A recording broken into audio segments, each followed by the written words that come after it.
والعلم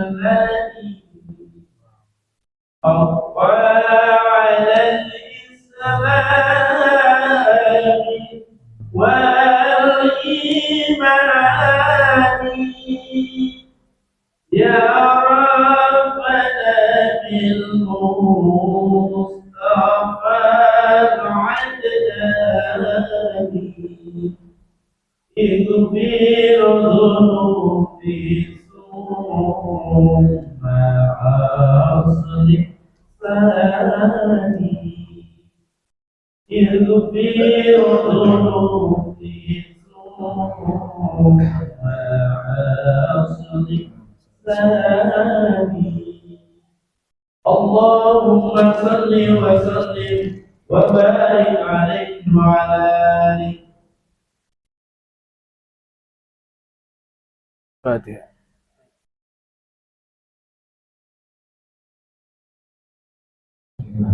فاتحة سيدنا وحبيبنا شفيعنا رسول الله محمد عبد الله وعلى آله وأصحابه وأزواجه وذريته وأهل بيته أجمعين خصوصا إلى روح سيدنا أحمد عيسى المحمد الفقيه محمد بن علي وعليه وصحبه وسلم وإلى حضرة النبي الفاتحة.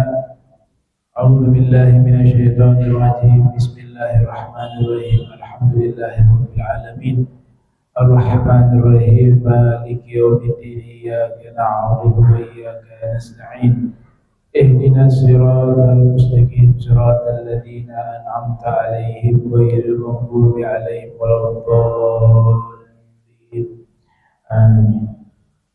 Assalamualaikum warahmatullahi wabarakatuh. Alhamdulillahi wa kafa. Wassalatu wassalamu ala nabiyil mustafa wa ala alihi wa sahbihi ahli sidqi wal wafa. Amma ba'du. Subhanaka la ilma lana illa ma 'allamtana innaka antal alimul hakim. Rabbi ishrah li sadri wa yassir li amri wahlul 'uqdatam min lisani yafqahu qawli wasaddid lisani wahdi qalbi bihaqqi sayyidina Muhammadin sallallahu alaihi wa alihi wasallam. Ya man huwa fi 'uluhi kain, ya man huwa fi fi'li hamid, ya man huwa fi majdi matin. Allahumma akrimna bi nuril fahmi wa akhrijna min dhulumatil wahmi warzuqna fahman وحفظ المرسلين وإلهام ملائكة المقربين. ربنا زدنا علما وفهما وعقلا يا أكرم الأكرمين بحق سيدنا محمد خاتم الأنبياء والمرسلين يا رحمن الرحيم. وصلى الله على سيدنا محمد وعلى آله وصحبه وبارك وسلم والحمد لله رب العالمين. قال المصنف رحمه الله ورضي الله تعالى عنه وأرضاه ونفعنا به وبعلومه وأمدنا بأسراره وعادنا من بركاته في الدارين. رضي الله عنه. فصل إلى أن قال إسلام حمزة رضي الله عنه. كان حمزة عم النبي صلى الله عليه وسلم من أعز الشبان قريش وأشدهم syakimah. Alhamdulillah, puji syukur kehadirat Allah, salawat salam senantiasa tercurahkan kepada junjungan mulia Nabi Muhammad sallallahu alaihi wa alihi wasallam beserta segenap keluarga beliau, sahabat beliau, dan umat beliau yang senantiasa melaksanakan ajaran beliau hingga akhir masa nanti. Alhamdulillah, ya, terima kasih atas doa-doanya yang kemarin istirahat. Alhamdulillah ala kulli hal, ya. Manusia ya lemah. Ya, khuliqal insanu dha'ifa. Nah, diciptakan manusia itu lemah. Jadi kita gak bisa superior, gak bisa. Kita meninggal saja masih butuh orang yang kuburkan, yang kafani, yang gak bisa sombong jadi manusia. Oh, saya gak butuh sama manusia lainnya. pasti butuh. Ya, itu bahasa-bahasa yang dibenci sama Allah. Manusia tawabun, merasa lemah, merasa gak punya kekuatan, itu manusia yang dicintai Allah. Khuliqal insanu dha'ifa. Terima kasih doa-doanya, buah-buahnya semuanya. Terima kasih. Allah balas semua. Baik, ini masih membahas Sayyidina Hamzah radhiyallahu anhu arqah. Nah, musannif menyatakan kana Hamzatu amman Nabi sallallahu alaihi wasallam. Adalah Sayyidina Hamzah adalah paman Nabi. Namanya gak bisa ditanwin, mamnu alaihi tasrif. Hamzatu. Tidak bisa dibaca Hamzatun. Jadi pangkat paman, saudara susuan juga usia gak beda jauh, 4 atau 2 tahun. Sayyidina Hamzah lebih tua, kisaran 2 sampai 4 tahun dengan Nabi sallallahu alaihi wasallam. Min a'azzi syubbani Quraisyin. Sayyidina Hamzah ini alaihi salam termasuk pemuda suku Quraisy yang paling mulia di waktu itu, di masa beliau. Syubban itu bentuk jamak dari syabab. Nah, syabab itu pemuda, seorang pemuda. Ada peribahasa dari Syekh Mustafa Al-Ghaliyani. Ini peribahasa terkenal. Syubbanul yaum rijalun ghad. Inna fi yadikum amrul ummati wa fi akdamikum hayatuha. Ada sastrawan namanya Syekh Mustafa Ghaliyani. Beliau menulis kitab Jami'ud Durus Al-Arabiyah. Dipelajari di Darul Hadis Malang. Di satu kitab tapi membahas ilmu nahwu, membahas sorof, membahas balaghah, ya, bayan, ma'ani, badi dalam sebuah kitab. Itu karangan beliau yang terkenal Jami'ud Durus Al-Arabiyah. Di Malang itu ada pesantren Darul Hadis, diasas oleh Al-Habib Abdul Qadir bin Ahmad Al-Faqih serta putra beliau Profesor Dr. Al-Habib Abdullah bin Abdul Qadir Al-Faqih. Kitab yang digunakan kitab itu kalau bahas ilmu bahasa Arab, Jami'ud Durus Al-Arabiyah. Nahwu dibahas, sorof, balaghah, semuanya di situ. Yang menulis Syekh Mustafa Al-Ghaliyani, ulama Urdun, di wilayah Urdun atau Libanon sekitarnya. Sastrawan terkenal. Itu peribahasa beliau yang sangat terkenal. Syubbanul yaum rijalun ghad. Inna fi yadikum amrul ummati wa fi akadamikum hayatuha. Kalau diterjemahkan secara bebas, pemuda-pemuda hari ini adalah tokoh-tokoh besar di hari esok. Urusan bangsa ini ada di tangan mereka. Dan majunya satu bangsa, hidupnya satu bangsa ada pada telapak kaki mereka. Situ pakai kata kalian ya. Dari terjemahan bebas. Di situ beliau katakan syubban. Syubban para pemuda. Nah, Sayyidina Hamzah disebut oleh musannif min a'azzi syubbani Quraisyin. Salah satu tokoh pemuda suku Quraisy yang sangat mulia. Wa asyaddihim syakimah, dan orang yang sangat berpegang teguh dengan bahasa kuat pendirian. Syakimah itu artinya orang yang sangat kuat pendirian. Sudah kalau bilang A, A. Sudah mengatakan B, B, nggak bisa berubah. Tapi dalam kebenaran, dalam kebaikan. Itu karakteristik daripada Sayyidina Hamzah alaihi salam, Sayyidus Syuhada. Wa a'dhamihim syahamah, wa a'dhamihim syahamah, dan orang yang sangat pemberani, sangat pemberani, saja'ah, ya. Kata para ulama, ya keberanian itu ya pangkal cabang dari keimanan. Orang mukmin gak mungkin penakut. Ada satu dosa, dosa ini Nabi sebutkan termasuk minal kabairi, termasuk dosa-dosa besar. Apa diantaranya? Al-firar minal jahf. Al-firar minal jahf itu dosa besar. Lari dari medan perang, dosa besar.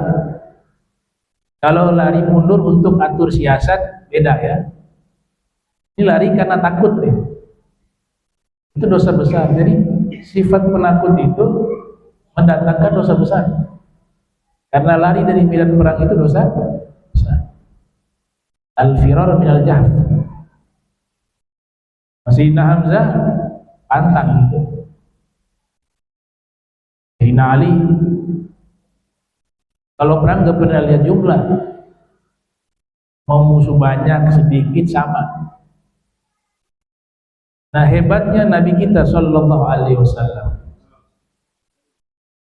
itu menjadi saksi, para sahabat menjadi saksi, Ahlul Bait Nabi menjadi saksi, musuh menjadi saksi. Ketika terjadi peperangan, Nabi selalu paling di depan posisinya, gak pernah di belakang. Kalau sudah pecah perang, itu aqdaman nas, orang yang paling di depan di barisan musuh itu Rasulullah Sallallahu Alaihi Wasallam. Tapi hebatnya gak membunuh orang. Dan Nabi itu lebih dari 20 lebih mengikuti peperangan. Gak ada musuh yang mati di tangan Nabi.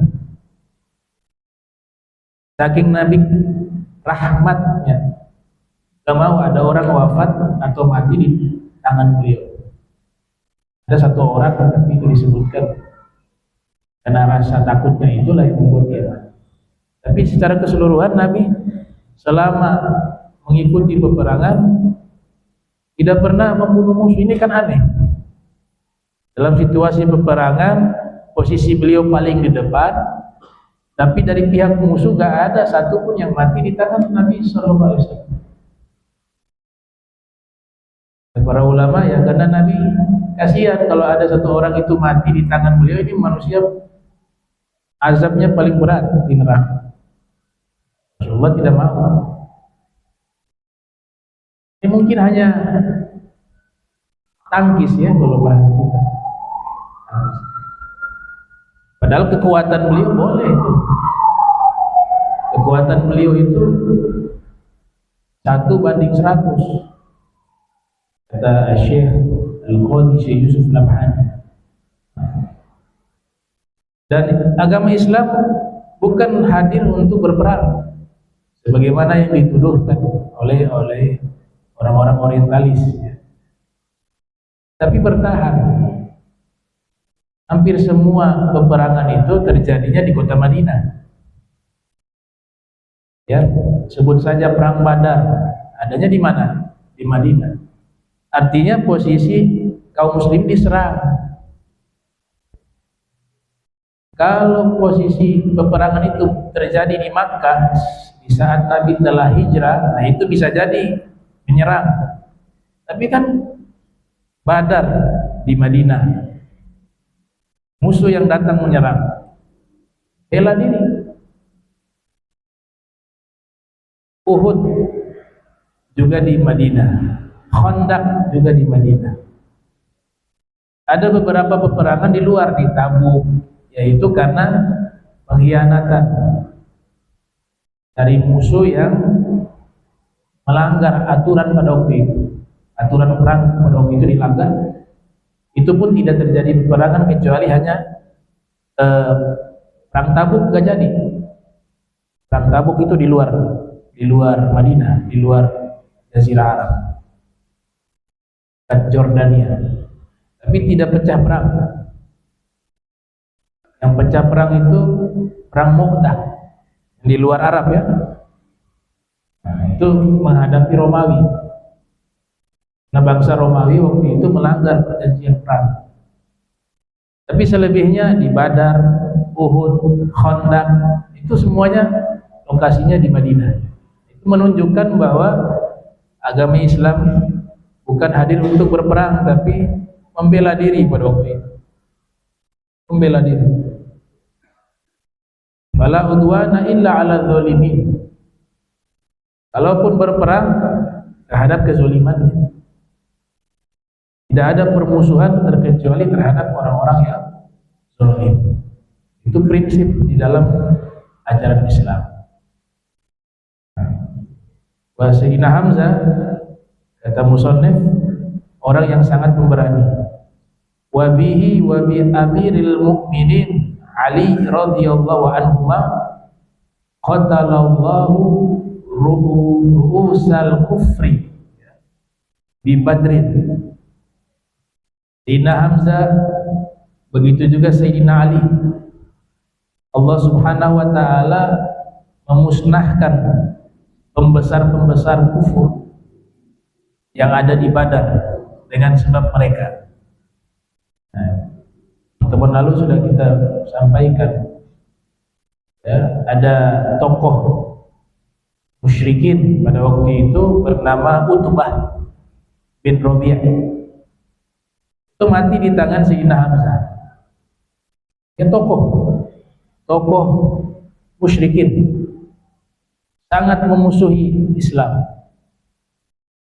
Duel dengan Sayyidina Hamzah, terbunuh. Begitu juga saudaranya Syaibah,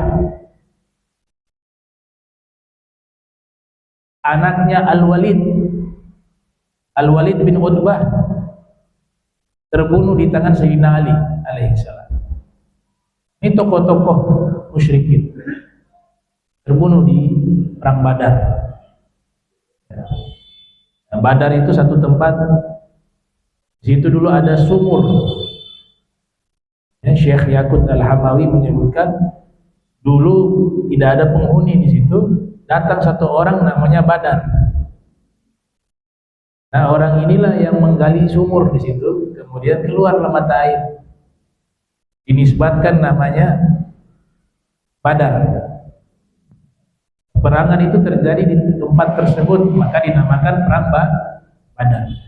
Itu sejarah yang ditulis oleh Syekh Yaqut Al-Hamawi. Kaum muslimin menang, alhamdulillah. Perang Badar terjadi pada tanggal 17 Ramadan, Yaumal Furqan, Yaumal Taqal Jama'an.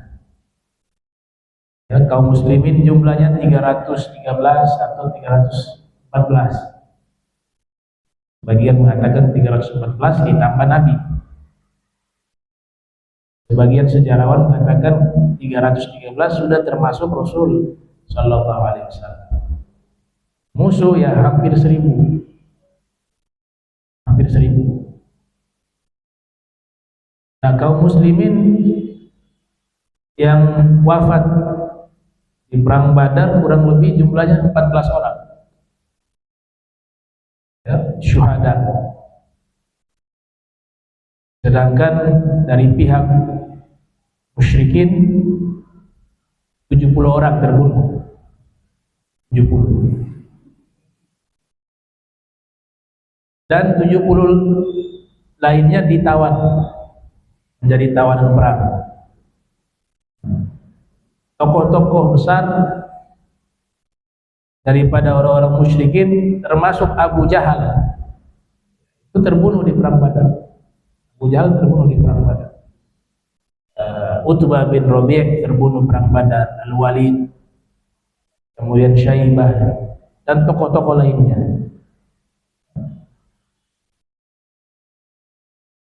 Nah, perang Badar ini terjadi pada tahun 2 Hijriah. Karena banyak yang terbunuh di tangannya Sayyidina Hamzah, dendamlah mereka nih. Keluarganya terbunuh di perang Badar, dendam, akhirnya pecah perang yang namanya Uhud pada tahun 3 Hijriah. Ghazwatul Uhud. Baik. Ini musannif mengatakan dengan berkat Sayyidina Hamzah dan Sayyidina Ali, Allah Ta'ala memusnahkan ru'us itu kepala-kepala tokoh-tokohnya al-kufri, daripada tokoh-tokoh kufur di Badrin, yang ada di Badar, di Badrin. Nah, Sayyidina Hamzah terbunuh nanti di perang Uhud. Di perang Uhud, kaum muslimin yang wafat dalam catatannya Al-Imam Ibn Hisham dalam Asirah Nabawiyah, juga catatannya Abdul Qasim As-Suhaili wa Dr. Said Ramdan Al-Buti dalam Fiqh Sirah, itu kurang lebih ada 70 orang. Kalau perang Badar tadi kaum muslimin 14 yang syahid, sedangkan dari pihak musuh 70 yang mati, 70-nya lagi ditawan dari tahun perang. Itu perang Badar. Nah, kalau perang Uhud, kaum muslimin terbunuh 70 orang. 70 orang. Dimakamkan kan masih di Uhud. Tapi yang sekarang itu dipindahkan. Dulu bukan di situ. Dulu di mana mereka terbunuh, disitulah dimakamkan. Cuma karena terjadi banjir di masa Daulah Umayyah, khilafahnya Muawiyah, keluar nih jenazah ya, karena banjir yang begitu deras, air, terangkat nih jenazah, kelihatan jasad-jasad. Maka Muawiyah dengan beberapa tokoh yang ada waktu itu memutuskan untuk mencari lokasi yang tinggi, biar suatu saat kalau memang terjadi lagi banjir itu tidak merusak itu makam. Dipindahkanlah di lokasi yang sekarang ini. Ya, itu karena lokasi itu agak tinggi ya. Nah, awalnya bukan di situ. Awalnya ya di tempat perang. Ya. Baik. Sayyidina Hamzah terbunuh di situ, syahid. 70 orang. Pihak musuh hanya 23 yang mati. Kaum muslimin 70 orang. Kata Dr. Said Ramdan Al-Buti, ya hikmahnya sebenarnya intinya satu. Nabi sudah pesan pasukan pemanah itu yang ada di Jabal Rumat namanya, atau Jabal Ainain. Ya, ada satu gunung itu, bukit. Nabi sudah instruksikan kalian yang pasukan pemanah tetap di situ. Jangan turun dari tempat itu. Sekalipun kalian melihat kaum muslimin menang. Ini pesan luar biasa. Kata Nabi, jangan turun. Jangan tergoda dengan harta rampasan perang. Ternyata ketika pecah perang, kaum muslimin menang. Musuh dipukul mundur. Di Nabi mengatur strategi peperangan yang luar biasa. Strategi peperangan yang luar biasa. Pasukan pemanah lihat di bawah kaum muslimin udah menang, oh, harta musuh diambil kan halal, namanya gonima. Ya. Gonima itu harta rampasan perang. Kok dibilang kok diambil harta rampasan perang kok halal? Ya, sama kayak maling masuk rumah kita bawa parang. Kemudian ternyata ketahuan dia lari, dia tinggalkan parang, masa parang dikembalikan? Ya diambil lah. Itu maksudnya gonima begitu. Kalau dibiarkan ya musuh kembali ngambil. Jadi dalam hukum Islam dihalalkan itu gonima. Sebelumnya haram. Syariat nabi-nabi terdahulu gonima itu haram. Nah mereka lihat nih sudah mulai goyah. Lihat harta dunia, ya, gonima itu diambil. Maka turunlah mereka. Hanya beberapa orang yang tetap bertahan. Mengatakan Nabi memberikan pesan gak boleh kita turun. Kata mereka, gak, sudah menang, yang penting kan menang. Turunlah mereka. Disitulah Sayyidina Khalid ibn al-Walid waktu itu masih belum memeluk agama Islam. Dia lihat kesempatan ini, serangan baliklah. Disitulah banyak korban, sampai 70 orang. Kebanyakan serangan balik itu. Hanya sudah mundur lagi kaum muslimin. Nabi naik di bukit dengan beberapa sahabat dan akhirnya banyak yang meninggal. Tadi jumlah keseluruhan 70 orang. Yang menarik di sini hikmah. Ahli sejarah melihat hikmah. Hikmah yang terbesar apabila seorang muslim di dalam hidupnya di dunia ini dia tidak melaksanakan apa yang Nabi perintahkan, maka dia akan mengalami hal yang sama, yaitu kehancuran. Hidup di dunia kalau mau selamat sampai akhirat, satu saja caranya. Apa yang Nabi perintahkan, laksanakan. Jangan banyak tanya nih. Kenapa laki-laki pakai emas haram? Nabi sudah bilang haram. Jadi melaksanakan hukum tidak harus tahu kenapa. Apa yang Nabi katakan, pegang. Dan tentu kita yakin setiap kali ada larangan, pasti di situ ada mudarat. Itu pasti. Tidak mungkin dalam hukum Islam ketika ada larangan kemudian di situ tidak ada mudarat.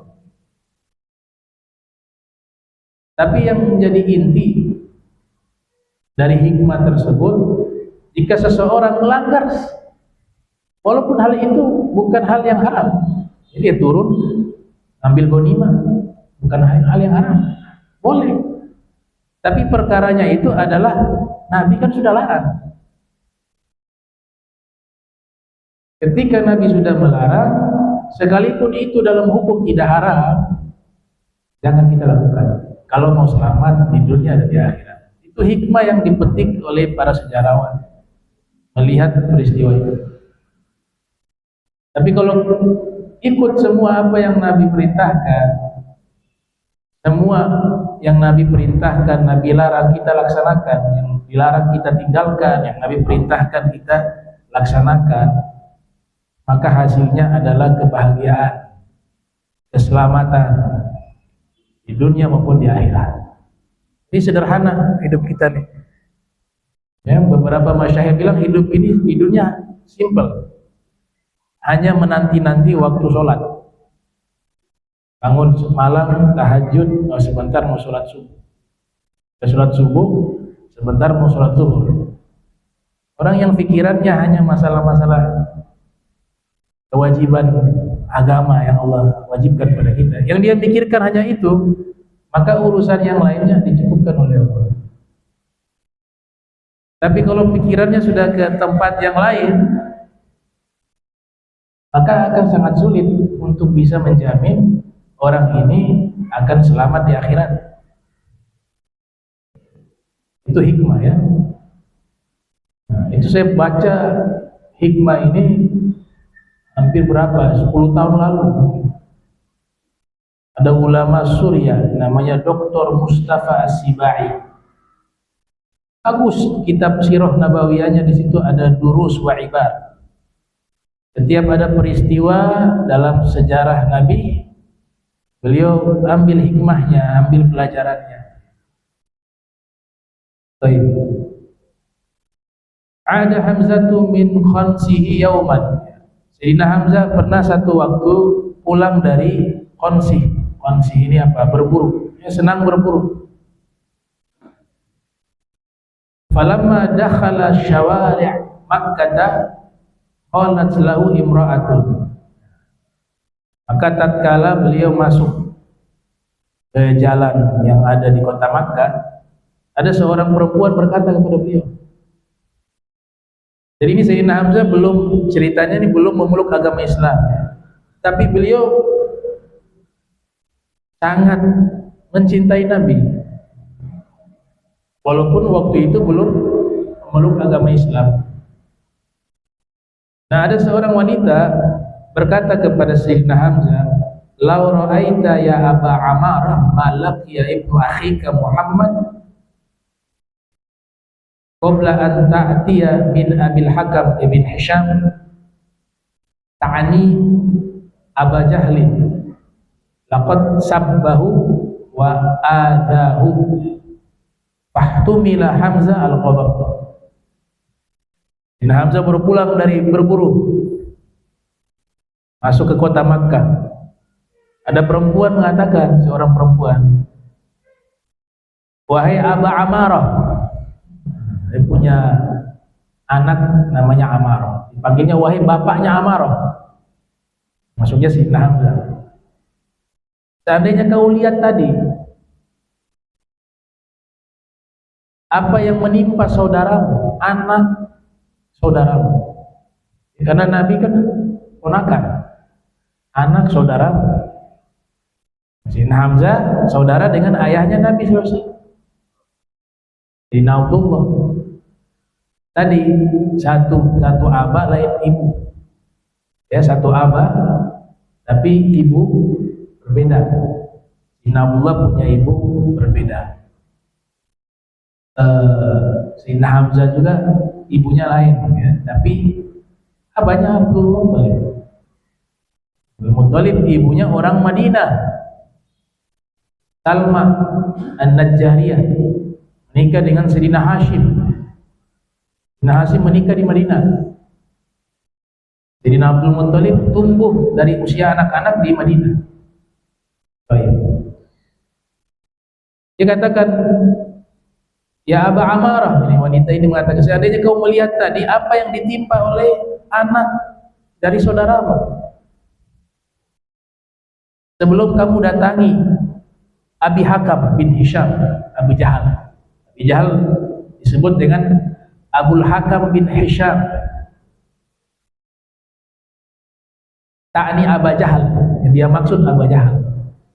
Laqad sabbahu wa adahu, Abu Jahal sudah mencaci keponakanmu dan sudah menyakiti keponakanmu.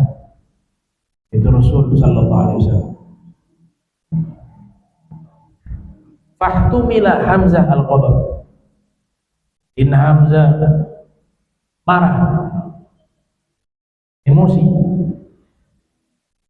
Wa qasada Aba Jahlin, langsung menuju ke Abi Jahal. Dia sendiri. Abi Jahal waktu itu wa huwa fi nadihi baina qaumihi, ya, lagi ngumpul sama kolega-koleganya, sama geng-gengnya. Datang Sayyidina Hamzah, gak pakai banyak bicara, padahal Abu Jahal itu juga tokoh, ya. Secara fisik digambarkan Abu Jahal itu orang yang sangat tinggi, besar. Dalam satu keterangan Dia kalau mau pamitan, istrinya itu antar ya. Kalau dia mau safar, istrinya antar dia tuh. Nanti istrinya mau cium dia punya jidat, istrinya harus naik onta dulu. Naik onta baru bisa nyampe itu cium di jidatnya Abu Jahal. Onta itu tinggi. Tapi Sayyidina Hamzah gak peduli. Dia datangi Abu Jahal, waktu itu kumpul dengan kolega-koleganya, fadarabahu biqausihi. Lalu beliau memukul dengan panahnya. Kaus itu ya panahnya, panah. Dipukul. Abu Jahal dipukul di depan koleganya. Darbatan syajjahu biha syajjatan. Sekali pukul luka kepalanya Abu Jahal, mengalir darah. Sayyidina Hamzah di depan kawan-kawannya Abu Jahal, gak ada yang berani. Betul kalau Nabi ngasih julukan Asadullah, singanya Allah, ya, Asadullah. Kalau orang Arab dulu memberikan julukan dengan hewan itu yang diambil sifatnya. Dia disebut singa, yang sifat singa itu pemberani, kuat. Itu yang diambil. Asadullah. Syajjahu biha syajjatan. Syajjatan itu syajjah, luka yang nanti akan ada bekas. Itu bahasa Arabnya tuh syajjatan. Dipukul saking keras sampai lukanya itu cukup dalam yang nanti dia akan membekas. Bahasa Arabnya syajjatan. Syajjatan. Makanya enak kalau bisa memperdalam ya ilmu bahasa Arab, tuh setiap kata itu punya arti yang dalam. Ya. Belajar ilmu nahwu, ilmu sorof sampai ke balaghah. Wa aslama Hamzatu yauma idzin, dan di hari itulah Sayyidina Hamzah memutuskan untuk memeluk agama Islam. Wa arafat Quraisyun anna Rasulullah sallallahu alaihi wasallam qad azza. Dan orang-orang kafir Quraisy ketika mendengar kabar Sayyidina Hamzah masuk Islam, mereka tahu ini Nabi tambah kuat nih. Sebelumnya itu kan orang-orang lemah yang ikut Rasul, minad du'afa. Tapi ketika Sayyidina Hamzah masuk Islam, wah ini kekuatan baru nih. Apalagi berapa hari berikutnya Sayyidina Umar bin Khattab masuk Islam juga. Udah, ibadahnya langsung dapat Ka'bah. Yang sebelumnya itu sembunyi-sembunyi. Kata beliau-beliau, Sayyidina Hamzah, Sayyidina Umar bin Khattab radhiyallahu anhu, berapa 4 hari setelah itu masuk Islam. Ya, kurang lebih ya 4 hari atau berapa hari. Pokoknya tidak lama Sayyidina Hamzah masuk Islam, disusul Sayyidina Umar bin Khattab. Kata beliau-beliau, Sayyidina Hamzah, Sayyidina Umar radhiyallahu anhu, wahai Rasulullah, ini agama Islam benar gak? Kata Nabi, ya, benar. Kalau agama ini benar, kenapa harus sembunyi-sembunyi?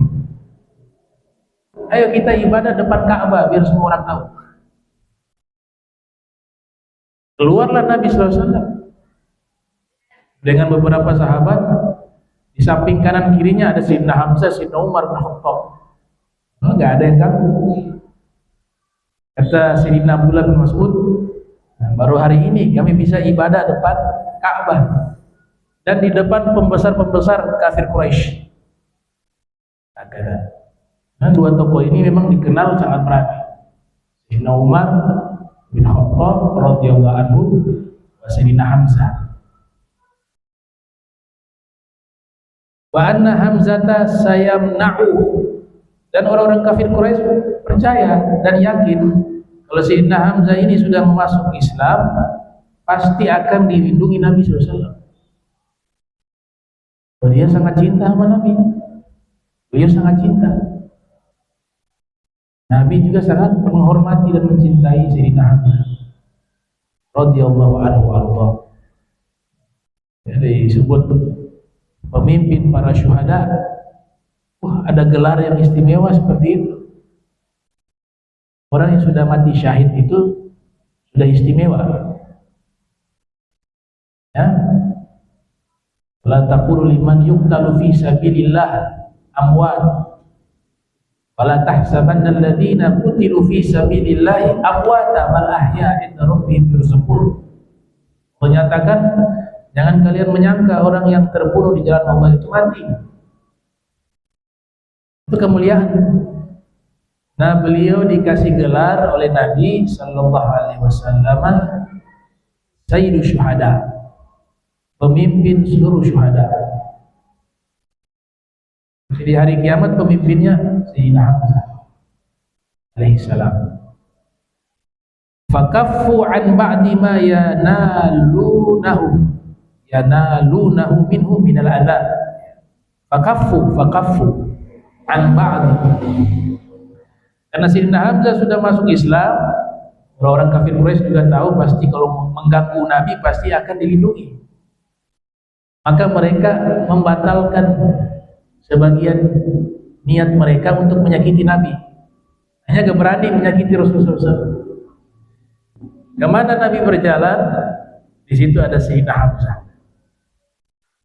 Bahwa waktu Sayyidina Umar bin Khattab masuk Islam, ya ceritanya itu berikutnya. Ya, di bab berikut. Ketemu Nabi SAW di rumah sahabat Arqam, ya. Dinamakan Darul Arqam. Sayyidina Hamzah ada di dalam. Waktu Sayyidina Umar datang, dia ketok pintu. Sahabat yang di dalam itu lihat dari celah-celah pintu itu, ini siapa nih? Kaget. Ini Umar bin Khattab. Takut mereka. Mau kenapa nih? Mau datang ke sini mau menyakiti Nabi, jangan-jangan. Sayyidina Hamzah santai. Sayyidina Hamzah buka pintunya. Kalau dia datang dengan niat yang baik, ya kita perlakukan dia dengan baik. Tapi kalau dia datang memang dengan niat tidak baik, biarkan saya sendiri yang akan membunuhnya dengan pedang saya. Sayyidina Hamzah. Qatalnahu bisuyufina, kata beliau. Kami sendiri yang akan membunuhnya. Orang kalau sudah takut Allah, yang lain udah gak ada. Takut hatta kematian. Lalu para guru kami selalu memberikan pesan, jangan takut sama mati, tapi takutlah mati dengan keadaan seperti apa. Ada istilah husnul khotimah, su'ul khotimah. Karena kematian pasti. Mau lari dari kematian nggak bisa. Kalau sudah ajal, tetap dia datang. Qul innal maut, ya, qul innal maut alladzi tafirruna minhu fa innahu mulaqikum tsumma turadduna ila alimil ghaibi wasyahada. Yunabbi'ukum bima kuntum. Tapi yang takut itu, saya bawa bekal apa nih ketika nanti saya meninggal? Masih punya salah sama orang, ayo buruan minta maaf. Ya, lidah ini gak usah lagi ngomong yang tidak ada manfaat. Kita bakal mati bawa diri sendiri masing-masing. Urusan orang itu, orang sana, orang sini, dia juga punya urusan sendiri dengan Allah, dengan dirinya. Kita ditanya amal kita, bukan amal orang. Nah, orang yang sudah sampai ke level itu, seperti Sayyidina Hamzah, yang dia sudah mengenal Allah, mengenal Rasul, rasa takutnya hanya kepada Allah, maka siapapun di hadapannya, mau dia Sayyidina Umar bin Khattab atau siapa, dia nggak takut. Kalau Sayyidina Umar itu ditakuti. Kata beliau apa? Biarkan dia masuk. Kalau dia niat tidak baik, saya sendiri yang akan membunuhnya dengan pedang. Itu kalimat luar biasa. Qatalnahu bisuyufina. Qatalnahu bisuyufina. Baik. Nah ini sekilas ya biografi tentang Sayyidina Hamzah. Insyaallah pertemuan berikut kita akan membahas keislaman Sayyidina Umar bin Khattab ya. Jadi waktu Sayyidina Umar bin Khattab masuk, ternyata beliau tidak ada niat jahat, ingin menyatakan keislamannya di hadapan Rasul SAW. Masuk Islamlah beliau. Setelah itu ya beliau kembali pulang ke rumah, mandi. Riwayat sudah mandi dulu, kata adik perempuannya namanya Fatimah juga.